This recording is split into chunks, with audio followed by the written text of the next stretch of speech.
Clash Royale ने 2021 में champions और 2023 में इवोल्यूशंस जैसे बड़े अपडेट्स के बावजूद अपनी पहचान बनाए रखी, लेकिन हीरोज का आना कुछ अलग लग रहा है। यह सिर्फ एक नया मैकेनिक नहीं है, बल्कि ऐसा लगता है जैसे क्लैश रॉयल पूरी तरह से एक नया गेम बन रहा है, जहां आपकी डेक और फैसले मायने नहीं रखते और एक अकेला ओवरपावर्ड यूनिट पूरे मैच का फैसला कर सकता है।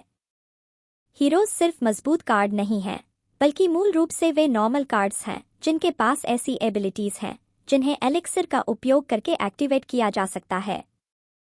चैंपियंस की तरह ही वे मौजूदा कार्ड्स के अपग्रेडेड वर्जन हैं, लेकिन इवोल्यूशन से अलग, आपको अपग्रेडेड कार्ड तक पहुंचने के लिए साइकिल करने की जरूरत नहीं है। वे हमेशा खेलने के लिए तैयार रहते हैं। आप उन्हें तुरंत तैनात कर सकते हैं और किसी भी पल उनकी एबिलिटी को ट्रिगर कर सकते हैं। चैंपियंस को high risk, high cost units के रूप में डिजाइन किया गया था।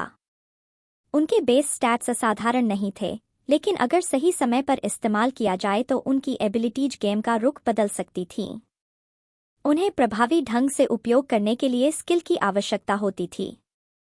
दूसरी ओर, हीरोज नाइट या मस्कटियर जैसे पहले से ही सॉलिड कार्ड्स लेते हैं और उन पर पावरफुल एबिलिटीज डाल देते हैं। बेस नाइट पहले से ही एक भरोसेमंद कार्ड है। उसे 2 एलिक्सिर का टॉन्ट और शील्ड दे दें तो उसे नजरअंदाज करना असंभव हो जाता है। बेस मस्कटियर पहले से ही मजबूत डैमेज देती है। उसमें एक छोटा तोप कैनन जोड़ दें जो दुश्मनों को खींचता है और हवा में भी मार करता है, तो अचानक वह कई मैचअप्स में हावी हो जाती है। ऐसे हीरोज के साथ चैंपियंस लगभग अप्रासंगिक लगते हैं। जब एक हीरो कम मेहनत और कम एलिक्सिर में वही काम और उससे ज्यादा कर सकता है, तो चैंपियन पर ज्यादा एलिक्सिर क्यों खर्च करें? सुपरसेल ने हाल ही में मैजिक बुक्स और एलीट वाइल्ड कार्ड्स को हटा दिया क्योंकि वे खिलाड़ियों के लिए बहुत कंफ्यूजिंग थे। फिर भी अब उन्होंने मैकेनिक्स का एक पूरा नया ग्रुप जोड़ दिया है। Passive effects, active abilities, level ups और ऐसी एबिलिटीज जो दूसरे यूनिट्स के साथ इंटरैक्ट करती हैं। आप एक डेक में 2 हीरोज और 2 इवोल्यूशंस चला सकते हैं, जिससे गेम में गैर जरूरी जटिलता आ जाती है।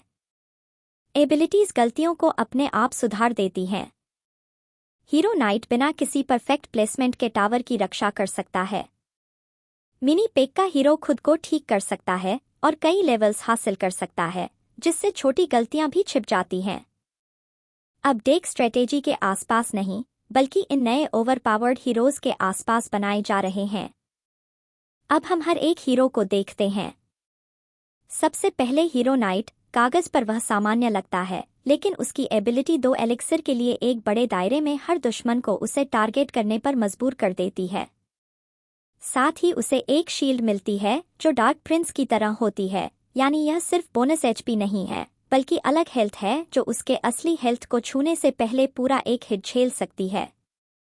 टॉन्ट पहले से ही बहुत शक्तिशाली है, यह आपके विरोधी के प्लान को कैंसिल कर देता है। कैनन, HP, डिस्प्लेसमेंट, बार 5,